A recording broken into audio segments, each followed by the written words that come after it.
Good morning, everybody. Welcome back to video number 6 of our study through the book of Galatians. The section we're going to be covering today is Galatians chapter 2, verses 11 through 14. A very short section, but it has a very big punch. And so today I want to just go verse by verse, point out a couple things, and then give you your reflection question. And so let's begin by reading verses 11 through 12. This is what it says.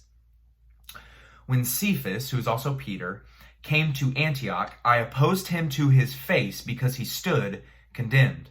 Okay, so this is Paul talking about Cephas here, Peter. He condemned Peter for what he was doing. Verse 12.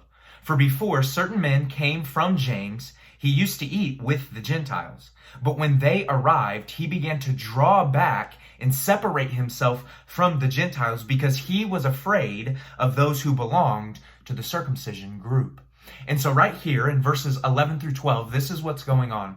Peter was eating with the Gentiles. He was in relationship with the Gentile Christians. And then when these Jewish leaders or Jewish Christians came from James's church in Jerusalem to Antioch, and Peter saw that they were coming, Peter started to slowly distance himself away from the Gentile Christians and started to follow, again, kind of this Jewish law that we kind of separate ourselves from Gentiles and we don't really talk to them, don't really hang out with them. They're not really a part of the family of God, which goes completely against what Peter and Paul had talked about in chapter 1 and in the beginning of chapter 2, that the gospel is for all people, for Jews and Gentiles, all ethnicities, all races. It's an inclusive message for all people to come and know Jesus. And Peter is kind of going against that now. He's saying, well, I'm just going to hang out with my Jewish friends now and kind of leave the Gentiles alone. Let's continue reading in verse 13. This is what happens with what Peter had done.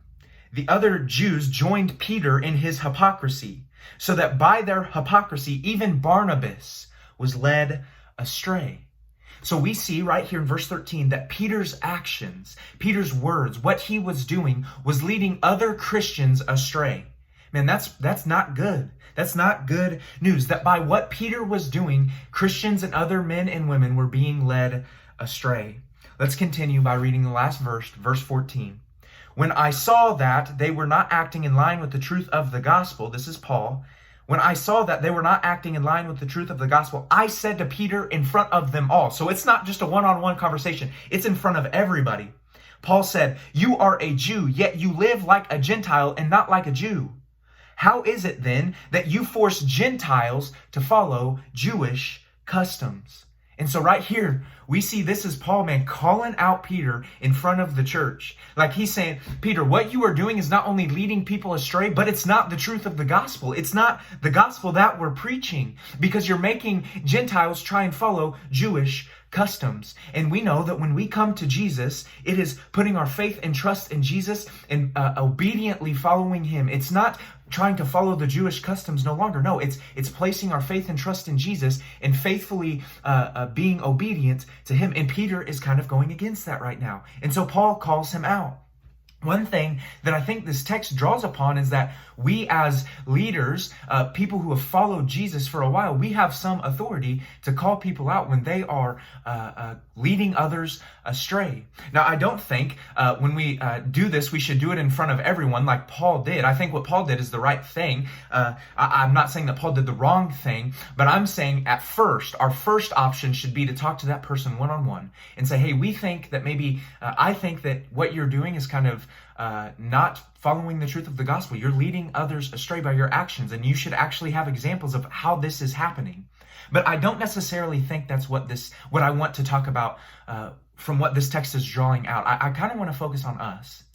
Because as I always try and say to you, before we ever call anybody out, we should be on our knees in prayer, asking God to help us discern if this is the right thing to do. And maybe even reflect on our very own lives to see if maybe there's something in our life where we are being hypocrites, where we need to change. And so this is the reflection question I have for you today. Are there any areas in your life where you are being a hypocrite? Again, I think this text is presenting to kind of reflect on ourselves real quick. Are there any areas in your life where you are being a hypocrite?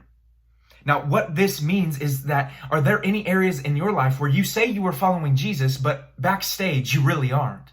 Are there any areas in your life where you are truly not following Jesus? You are being a hypocrite. Are your eyes watching something that they shouldn't be watching? Are your thoughts thinking about something that they shouldn't be thinking about? Are your actions around non-believers or even believers not the actions that you know you were supposed to have? Or even your own words? Are your words something that shouldn't be said? Are there any areas in your life where you are being a hypocrite? Because what I want to say is that Jesus does show us grace. Jesus will show us grace when we are being a hypocrite, but this is what I want you to hear. Jesus doesn't want you to be the same. He doesn't want you to keep being a hypocrite. He wants you to be a disciple, which means every area of our lives we give to Jesus to allow him to transform and change them. So, is there any area in your life where you are being a hypocrite? Take it to Jesus and allow him to change it, because he is the one who can.